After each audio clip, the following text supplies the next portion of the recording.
Je suis heureux d'être ici sur cette terre si belle, si vaste, si luxuriante, qui embrasse au nord la forêt équatoriale, au centre et vers le sud, les hauts plateaux et les savanes arborées, à l'est les collines, les montagnes, les volcans, les lacs, à l'ouest d'autres grands étendues d'eau avec le fleuve Congo qui rejoint l'océan.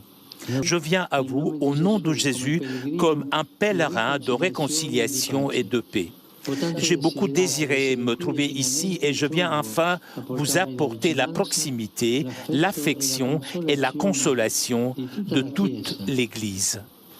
Chères femmes, chers hommes congolais, votre pays est vraiment un diamant de la création. Mais vous tous, êtes infiniment plus précieux que toutes les choses bonnes qui sortent de ce sol si fertile. Je souhaite donc lancer un appel, que chaque Congolais se sente appelé à jouer son rôle, que la violence et la haine n'aient plus de place dans le cœur et sur les lèvres de quiconque, car ce sont des sentiments inhumains, des sentiments antichrétiens qui paralysent le développement et ramènent en arrière vers un sombre passé. Ce pays largement pillé ne parvient donc pas à profiter suffisamment de ses immenses ressources.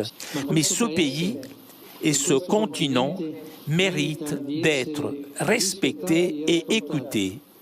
Ils méritent espace et attention. Retirez vos mains de la République démocratique de Congo. Retirez vos mains de l'Afrique. Cessez d'étouffer l'Afrique.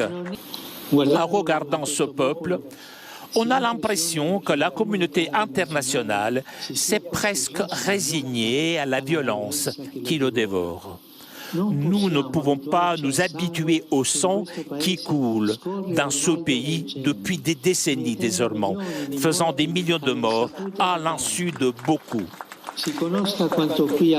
Il faut que l'on sache ce qui se passe ici, que le processus de paix en cours, que j'encourage de toutes mes forces, soit soutenu dans les faits et que les engagements soient tenus. Celui qui détient de responsabilités civiles et gouvernementales est appelé à agir avec une clarté cristalline en vivant leurs fonctions reçues comme un moyen de servir la société.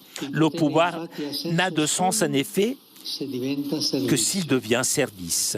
Combien il est important d'agir dans cet esprit en fuyant l'autoritarisme, la recherche de gains faciles et la soif d'argent que l'apôtre Paul désigne comme la racine de tous les maux.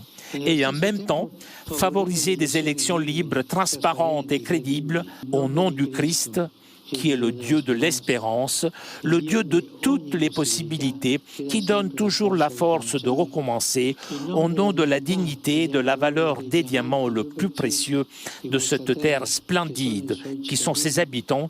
Je voudrais inviter chacun à un nouveau départ social, courageux et inclusif. L'histoire lumineuse, mais blessée de pays l'exige. Les jeunes et les enfants en particulier l'implorent. Je suis avec vous et j'accompagne par la prière et la proximité tout effort pour un avenir pacifique, un avenir harmonieux et prospère de ce grand pays. Que Dieu bénisse la nation congolaise tout entière.